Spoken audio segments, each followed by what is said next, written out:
परमेश्वर के वचन की ओर अपने ध्यान को लगाएंगे और आज के मनन के लिए हम देखते हैं परमेश्वर के वचन में इफिसियों की पुस्तक उसका 2 अध्याय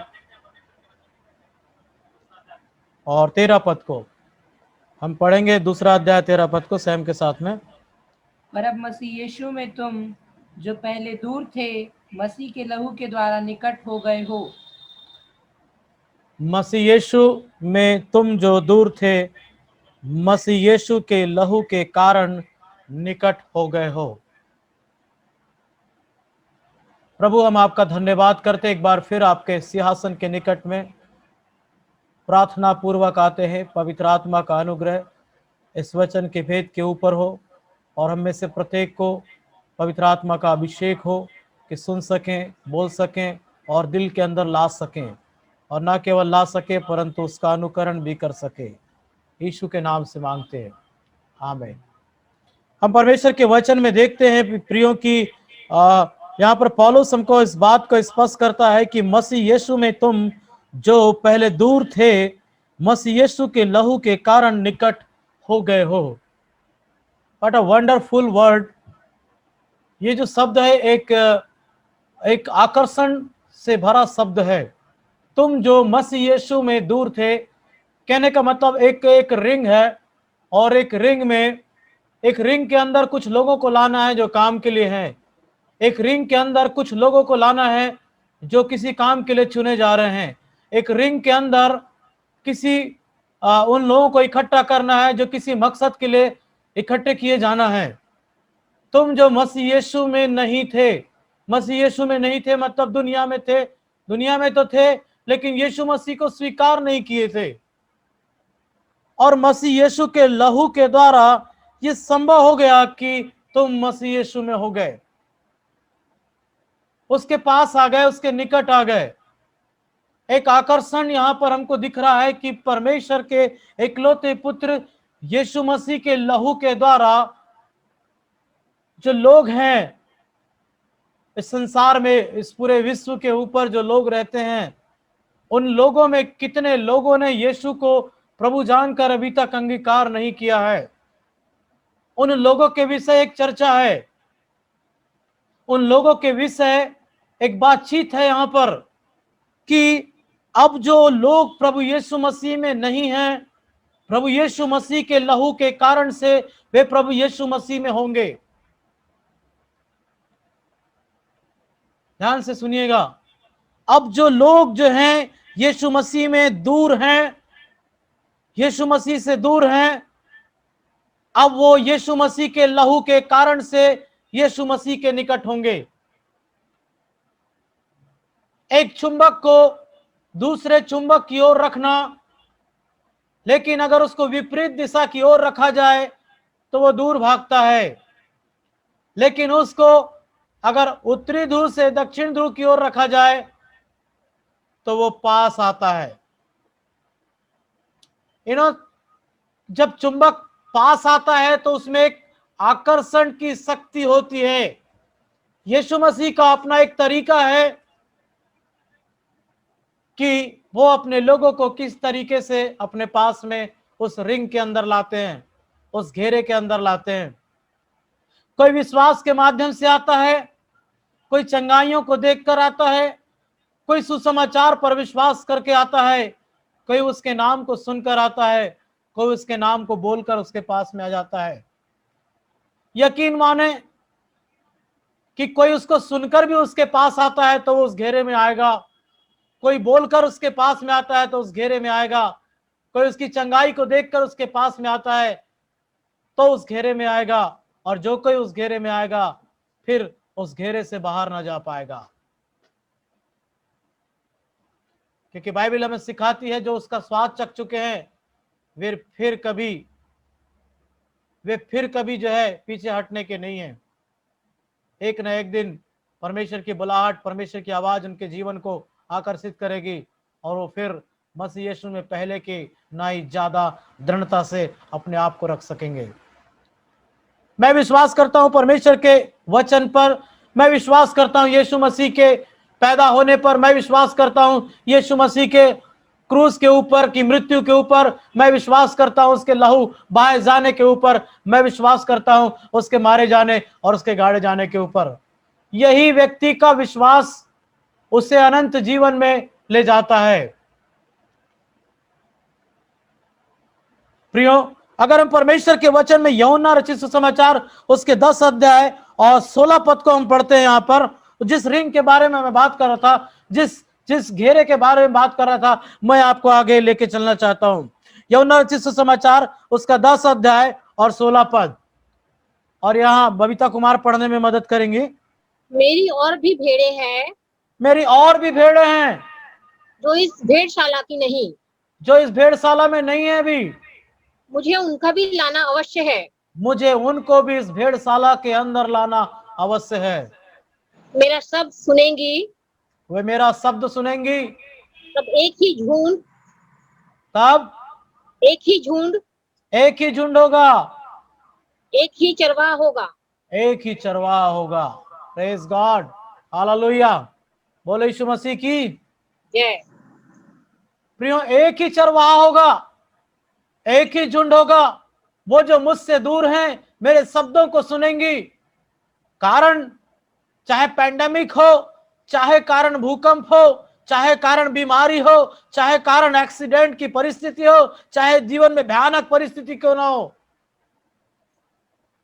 जो कुछ भी सामने समस्याएं होंगी या जीवन का आनंद क्यों ना हो, सिचुएशन चाहे कुछ भी क्यों ना हो, मेरी भेड़ें मेरे शब्द सुनेंगी और एक दिन वे मेरी भेड़शाला में होंगी और उनका चरवाहा एक ही चरवाहा होगा जिसका नाम यीशु मसीह है। प्रियो, आज हम परमेश्वर के वचन में बड़ी स्पष्टता से समझ पा रहे हैं, मसीह यीशु में के लहू में मध्यस्थता का एक प्रभाव है। यूं कह लीजिए, जैसे चुंबक के अंदर चुंबकीय शक्ति होती है, वैसी मसीह यीशु के अंदर मानवी और परमेश्वर के बीच में, मानव और परमेश्वर के बीच में एक मध्यस्थता करने का एक प्रभाव है। उस प्रभाव के कारण से मैं और आप यीशु मसीह में पाए जाते हैं। आपका टाइटल अलग है, आपका नाम अलग है, आपकी जाति अलग है, आपका जो है, आप मेल हैं, आप फीमेल हैं, लेकिन हम सब प्रभु में एक हैं। कोई बात नहीं, हम यहां पर बहुत सारी जाति के लोग बैठे हैं, कोई तेली बैठा है, कोई गोंड बैठा है, कोई कोई जो है ईसाई बैठा है, कोई जो है, मैं आपकी सरनेम के हिसाब से, कोई महार बैठा है ना, अलग अलग जाति के लोग हैं, लेकिन ब्लड एक ही था। यीशु मसीह का ब्लड एक ही था और उसी ब्लड की मध्यस्थता के कारण से आज हम प्रभु यीशु मसीह में एक है। एक ही चरवाहा है हमारा, एक ही चरवाहा है, और मसीह यीशु के लहू के कारण से यह संभव हो पाया। परमेश्वर का वचन हमें सिखाता है, व्यवस्था जो थी, पुराने समय की व्यवस्था क्या थी? पुराने समय की व्यवस्था तो ऐसी थी कि कोई भी व्यक्ति जो है, कोई भी व्यक्ति परमेश्वर के पास नहीं जा सकता था। कोई भी व्यक्ति जो है इतना प्रभावशाली नहीं था कि वो परमेश्वर से बात कर सके। पुराने समय में कुछ चुने हुए लोग होते थे, कुछ याजक होते थे, कुछ महायाजक होते थे, जो लोगों की बात को परमेश्वर के पास पहुंचाते थे। लेकिन वो सब कुछ यीशु मसीह की मृत्यु के बाद हटा दिया गया। इट्स अ कॉमन, हर कोई व्यक्ति यीशु के पास आ सकता है, उम्र चाहे कुछ भी हो, बच्चा, बूढ़ा, जवान, कोई भी उम्र का कोई ना हो, जाति चाहे कुछ भी क्यों ना हो, आप किसी भी धर्म के संप्रदाय के रहने वाले क्यों ना हो, आप प्रभु यीशु मसीह को उद्धारकर्ता कहकर स्वीकार कर सकते हैं। यह अनुमति हमारे खुदावंद यीशु मसीह ने अपनी मृत्यु की कीमत चुका कर दिया। मजाक नहीं था कि कोई परमेश्वर से बातचीत कर ले।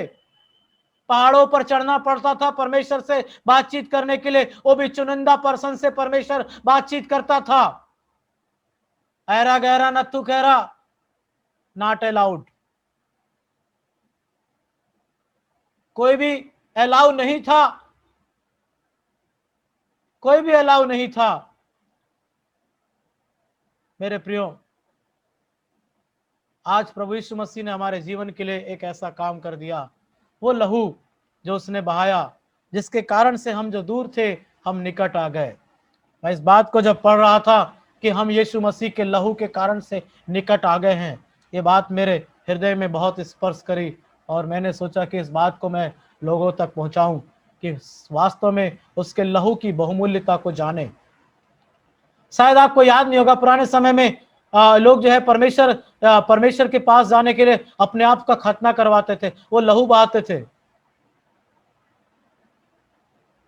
लेकिन यीशु मसीह हमारे लिए खुद जो है खतना बन गया हमारे लिए। यूं कह लीजिए, एक आदिवासी समाज की एक मैं आपको बताता हूं कि एक घटना मैं आपको बताता हूं, और शायद ऐसा एक कोई आदिवासी होंगे तो वो उनको मालूम होगा कि आदिवासी समाज में एक गोत्र में ऐसा होता है कि कोई एक गोत्र में ऐसा होता है कि जो है विवाह के समय में वो लोग जो है एक सुअर को छोड़ देते हैं, सुअर के बच्चे को या सुअर को छोड़ देते हैं, और किसी को ऐसा किसी के अंदर ऐसी कोई दुष्ट आत्मा समाती है जो सुअर का वध कर दे, यानी जीवित सुअर का वध कर दे, और उसमें से जो खून बहता है वो इस बात का प्रमाण होता है कि वो दोनों परिवार में मेल होगा। अब शायद ये परंपरा 21वीं सदी में बहुत कम हो गई, कहीं ना कहीं मुश्किल से देखी जाएगी, लेकिन मैंने बहुत पहले किसी एक परमेश्वर के दास के मुंह से सुना था इस बात को। सो मैं इस बात को बताना चाहता, तो वहां जो लहू बहा वो इस बात का कारण था कि ये दोनों परिवार मेल हो सकते हैं,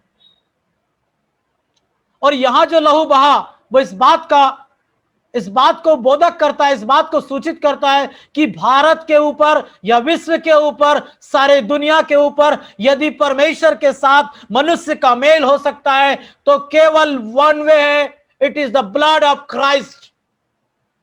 केवल एक ही रास्ता है, प्रभु यीशु मसीह के लहू के ऊपर विश्वास करना, उसके लहू के द्वारा अपने आप को शुद्ध करना, उसके लहू की उसकी मृत्यु को स्वीकार करना, उसके जी उठने को स्वीकार करना। नो वे, इसके अलावा कोई और रास्ता नहीं है। मनुष्य चाहे कहीं भी खोज ले अपने आप को, मनुष्य चाहे कहीं भी अपने आप को ढूंढ ले, मनुष्य चाहे किसी भी ईश्वर की खोज में अपने आप को कितने कष्ट में क्यों ना डाल दे, लेकिन बिना यीशु के लहू के द्वारा छुटकारा संभव नहीं है। तुम्हारा छुटकारा निर्दोष मेमने के लहू के द्वारा हुआ है, लिखा है पतरस की पुस्तक में। सोने और चांदी जैसी नासमान वस्तुओं से नहीं हुआ है, पर तुम्हारा छुटकारा निर्दोष मेमने के लहू के द्वारा हुआ है, लिखा है।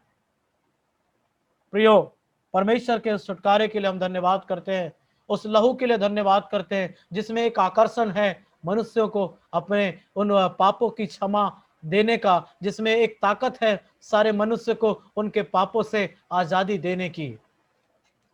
उस आकर्षण के लिए उसके ब्लड के, हमारे ब्लड के अंदर हम ब्लड का जब चेक कराते हैं, हीमोग्लोबिन चेक कराते हैं, और जो है हमारे ब्लड का सीबीसी चेक कराते हैं, हमारे ब्लड में कितनी ताकत है, एचबी चेक कराते हैं, ये सब चेक कराते हैं हम कई बार अपने ब्लड में।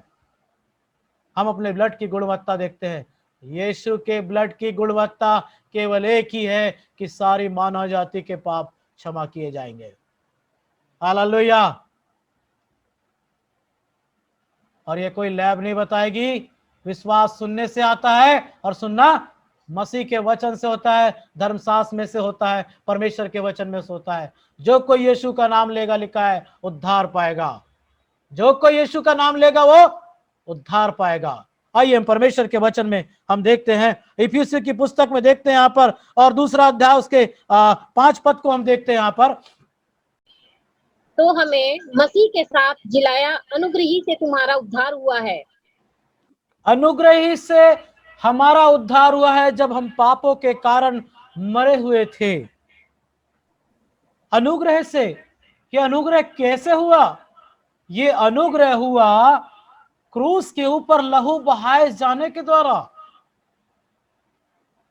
वह मेल हमारे लिए बन गया, हमारे लिए मेल बन गया वो। मेरे प्रियो, ये अनुग्रह हमारे जीवन के लिए बहुत महत्वपूर्ण है। हम हर महीने जो है चर्च में जब पहले सप्ताह, दूसरे सप्ताह, तीसरे सप्ताह, जब कभी आपके चर्च में प्रभु भोज की विधि होती है, क्या है वो? उसके लहू की सहभागिता क्या है? उसके मांस की सहभागिता क्या है? ये परमेश्वर से मेल है। हम स्मरण करते हैं कि यीशु का लहू क्रूस के ऊपर हमारे लिए बहाया गया,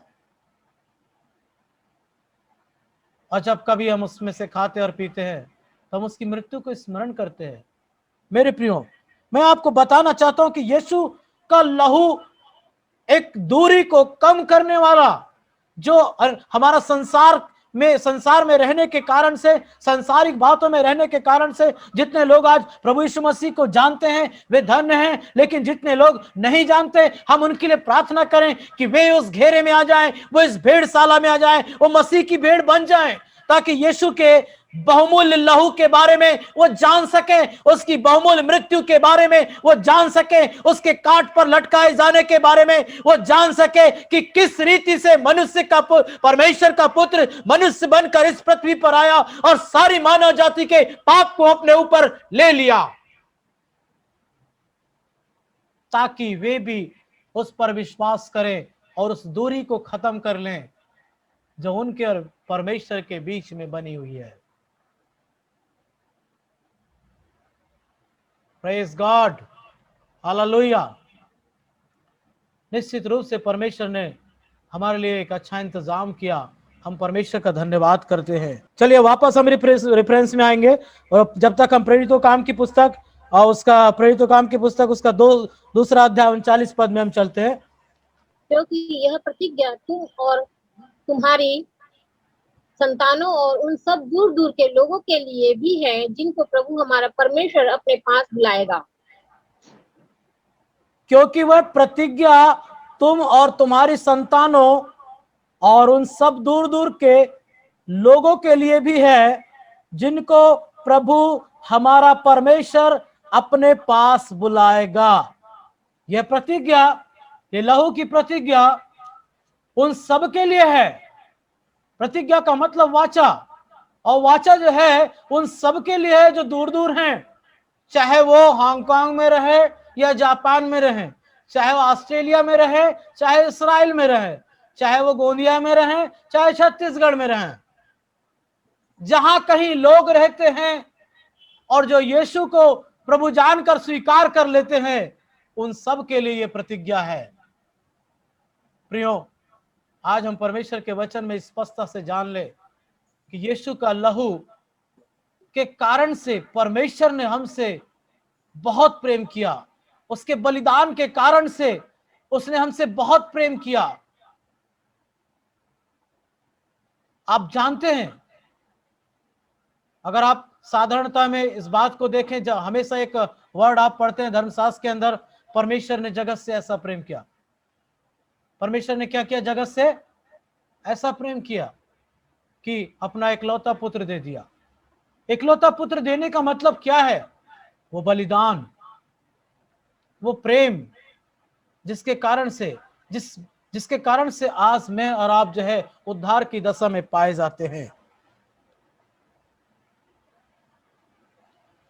निश्चित रूप से परमेश्वर हमें स्पर्श करे, हमारे जीवन में इस बात की महत्वता को समझने की ताकत दे कि उसके लहू में जो आकर्षण था वो यही था कि सारी मानव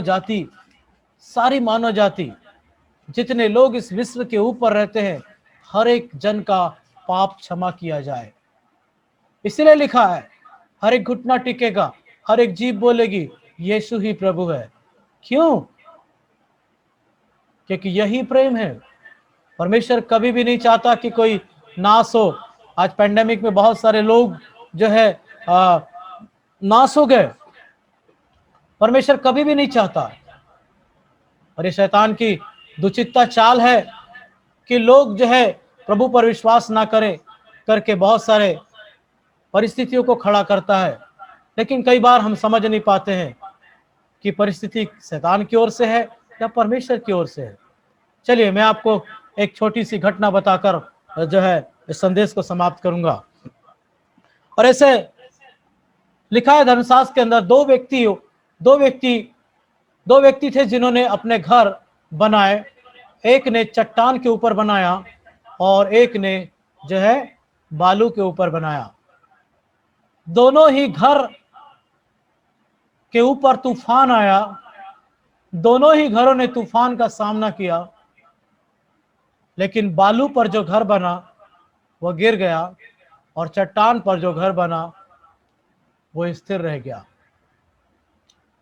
समझ में ये आता है कि वो घर चट्टान में बना था इसलिए स्थिर रहा। समझ में तो हमको ये आता है, लेकिन समझ में ये नहीं आता है कि चट्टान पर बने घर को भी तूफान का सामना क्यों करना पड़ा। तूफान तो उसके ऊपर आना था जो कमजोर था, क्योंकि उसे गिरना ही था। तो सिचुएशन आएंगी,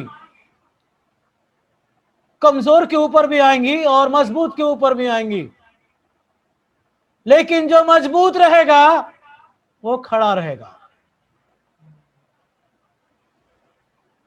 जो मजबूत रहेगा वो खड़ा रहेगा। सिचुएशन सब के ऊपर आएंगी, सिचुएशन अमीर के ऊपर आएंगी, सिचुएशन गरीब के ऊपर आएंगी, सिचुएशन विश्वास करने वालों के ऊपर भी आएंगी, सिचुएशन ना विश्वास करने वालों के ऊपर भी आएंगी। जो मसीह यीशु में नहीं है सिचुएशन उनके ऊपर भी आएगी, जो मसीह यीशु में है सिचुएशन उनके ऊपर भी आएगी, सबके ऊपर आएगी।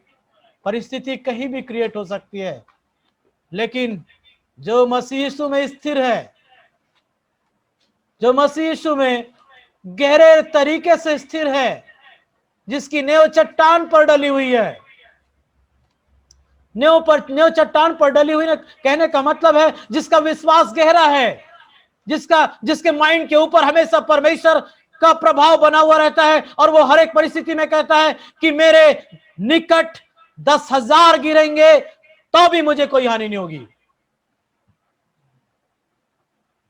हालेलुया, क्योंकि मैं यीशु के लहू से छुड़ाया गया हूं, उसने मुझे मोल लिया है, मैं छुड़ाया गया हूं, और उसी छुड़ाए जाने के कारण से हम जो है चट्टान पर नेव डालने वाले लोग कहलाएंगे। बहुतों के घर ढह गए, बहुत लोग इस दुनिया से निकल गए, नो प्रॉब्लम। परमेश्वर उनके परिवारों में पहले से बेहतर विश्वास को देगा, परमेश्वर उनके परिवार को पहले से बेहतर खड़ा करेगा, परमेश्वर उनके परिवार की भरपाई पहले से बेहतर करेगा, उनकी जीविका जो है पहले से बेहतर होगी। मैं विश्वास करता हूं, क्योंकि परमेश्वर जो है रेस्टोरेशन का परमेश्वर है, भरपाई का परमेश्वर है, वो भरपाई करने वाला परमेश्वर है। मेरे प्रियो, हम जानते हैं कि मसीह यीशु के लहू के द्वारा हम निकट आ गए हैं। हमारी प्रार्थना का विषय हमारे लिए होना चाहिए, हमारी प्रार्थना का विषय हमारे निकटतम सगे संबंधियों के लिए होना चाहिए, हमारी प्रार्थना का विषय उन लोगों के लिए होना चाहिए जो मसीह यीशु के लहू के निकट में नहीं हैं। आज परमेश्वर का वचन हमें प्रेरणा देता है कि आइए हम रोमियो की पुस्तक उसका 8 अध्याय 1 पद को पढ़ेंगे। हम पहले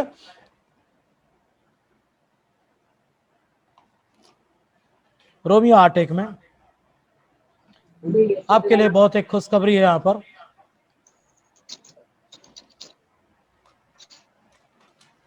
अतः अब जो मसीह यीशु में हैं उन पर दंड की आज्ञा नहीं। अब जो मसीह यीशु में है उन पर दंड की आज्ञा नहीं, क्योंकि शरीर के अनुसार उसके लहू से शुद्ध कर दिए गए हैं। हालेलुया।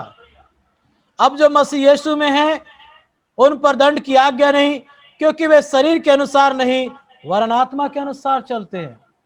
वो शरीर के अनुसार नहीं चलते, आत्मा के अनुसार चलते हैं, क्योंकि वो मसीह यीशु के लहू के संपर्क में हैं। उनके पाप क्षमा हो गए हैं, उन्होंने अपने आप को लहू से शुद्ध कर लिया है। उन पर अब दंड की आज्ञा नहीं है। पहले उनका ब्लड रिपोर्ट कुछ और बताता था, लेकिन अब उनका ब्लड रिपोर्ट कुछ और बताएगा। हालेलुया, बोलो यीशु मसीह की। प्रियो, आज परमेश्वर का वचन हमें सिखाता है कि जो रेफरेंस में आपको पढ़ रहा था वो मिसप्लेस हो गया है, लेकिन वहां पर लिखा हुआ है उसके लहू के कारण वह हमारे लिए प्रायश्चित ठहराया गया, लिखा है। यीशु मसीह हमारे लिए प्रायश्चित ठहरा। हम अपने पापों का पश्चाताप करते हैं। सचमुच देखा जाए तो हमारे पाप इसलिए क्षमा होते हैं कि यीशु मसीह हमारे लिए प्रायश्चित बन गया है। आज हमें समझने की जरूरत है उसके लहू की वैल्यू।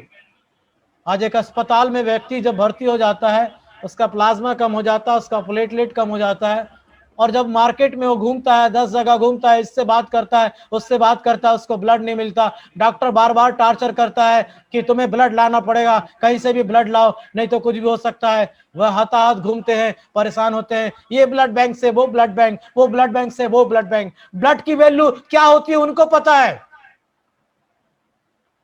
किसी व्यक्ति को बचाने के लिए आज पूरी दुनिया के ऊपर ऑक्सीजन के ऊपर बड़ा एक माहौल छाया हुआ है। ऑक्सीजन की वैल्यू क्या होती है उन लोगों को पता है जिनके परिवार वालों को ऑक्सीजन की जरूरत होती है। उद्धार की वैल्यू लेकिन आज उनको पता नहीं है जिन्होंने यीशु मसीह को स्वीकार कर लिया है। अपने उद्धार की वैल्यू बनाकर रखें।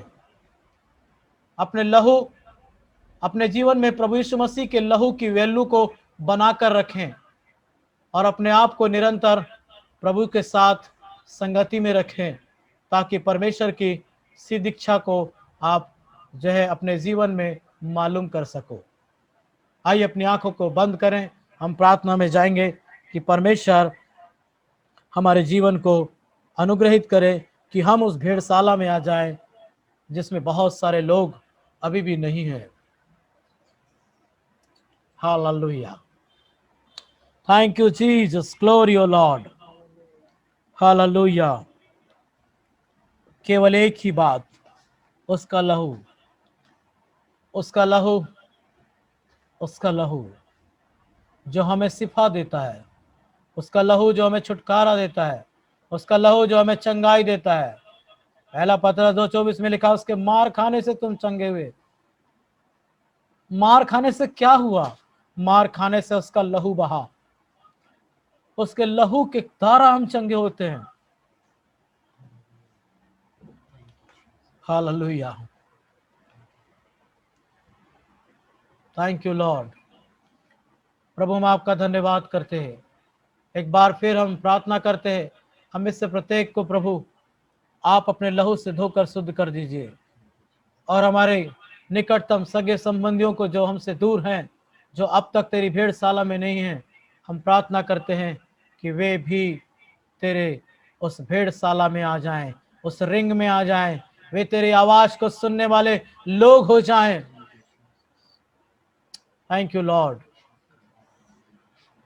Hallelujah, hallelujah, thank you Lord. धन्यवाद यीशु, धन्यवाद यीशु, धन्यवाद यीशु, धन्यवाद यीशु, धन्यवाद, धन्यवाद, धन्यवाद, धन्यवाद। Hallelujah, thank you Lord. अपने आप को तेरे हाथों में सौंपते हैं हम सब प्रभु, अपने आप को तेरे हाथों में सौंपते हैं। आज हम विश्वास करते हैं कि तेरे लहू के द्वारा हमें आजादी जो मिली है, ओ प्रभु, वो निश्चित रूप से पिता परमेश्वर एक बेसकीमत कीमत है। उसका मूल्य हम कभी भी नहीं चुका सकते जो तूने हमारे लिए दिया। धन्यवाद देते हैं, आदर में हम आपको देते हैं। यीशु के नाम में दुआ मांगते हैं, आमीन।